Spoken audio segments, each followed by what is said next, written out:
Good morning, HMS 7. Happy Friday. It's great to see everyone back here in the building, last day before our break.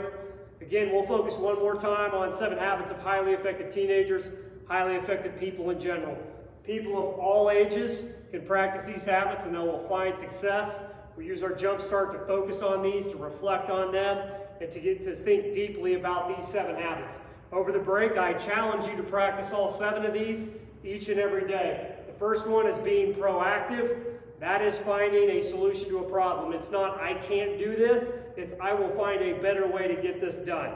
I want you to remove the word, I can't do this, out of your vocabulary and replace it for, I haven't figured it out yet. Second piece there, put first things first, prioritize things. Wake up, take care of your big rocks.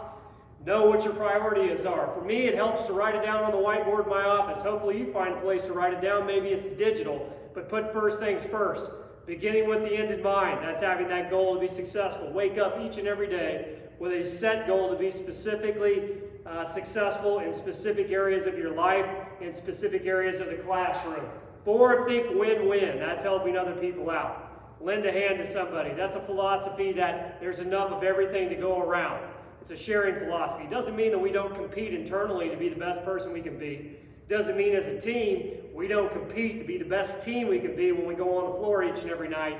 But it is that win-win, not defining yourself by a win or a loss.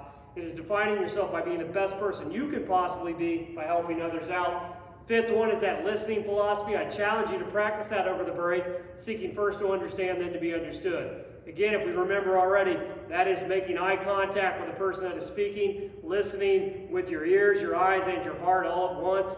Work on paraphrasing back. Synergizing, working on teamwork. I challenge everybody over the break, at school, each and every day of your life, find some people that are different than you. Reach out to them. Interact with them. Understanding that differences are not a bad thing. Differences equal strength. Last one, sharpening that saw. We'll get that in April, but it's something you can practice over spring break. That's getting enough sleep. That's eating right. That's laughing a little bit. And just taking some time to be thankful for those positives in your life. Stop, spend some time, be thankful for those positives that are in your life. With all of this, as I just said, practicing, you got to approach those 7 habits with a growth mindset. A mindset that my brain and my body, they're muscles, and if I continue to work, that first one on there, if I put in that time and effort, that's one path to me being successful. If I put in the time and effort and I don't feel like I'm getting better, I like to use a basketball analogy. If I'm shooting the basketball and I'm putting a ton of time in the gym in and I don't feel myself getting better, maybe it's my shooting form, maybe it's my technique, maybe it's my follow-through, maybe it's where my eyes are. It isn't that time and effort, it's now asking questions. What have I not done? What else can I try? Who can I ask for help? Mistakes equal growth. And to stick with that basketball analogy, since we have March Madness going on, you're going to make a lot of mistakes in a basketball game. Use those to get better. Use those to grow. Don't use those to beat yourself up. Don't beat yourself up over mistakes. Understand those mistakes, if you reflect upon them, will allow you to grow as an individual. And have a purpose and practice that daily. Our historical example for synergy is the Civil Rights Movement. Again, synergizing is groups of people getting together and doing something as a group that can be better done as a group than it can be as an individual. The Civil Rights Movement, which I hear a lot of you covering in social studies classes, especially when I'm listening to Brown versus Board of Education, that decision that came down out of the state of Kansas, a great example of synergy. The Civil Rights Movement, a large, millions of people getting together and saying, this isn't right to have a United States and have it divided by race.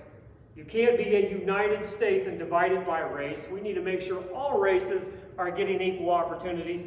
All races are being able to associate together. There were millions of people that finally stood up in the 50s and 60s and said, you know what? Enough is enough. Let's live by the motto, United States, where we get together in a united fashion and we peacefully work for change. The Civil Rights Movement did that by desegregating schools, by desegregating private businesses, by desegregating the entirety of the United States legally, and then it also has to be done mentally. But that Civil Rights Movement, a great example of humility, of cooperation, of finding a better way. And the millions of people that took part in this movement They found a better way. Our school systems are better as a result of this. Our country is better as a result of a united front to make sure that everyone has an equal opportunity.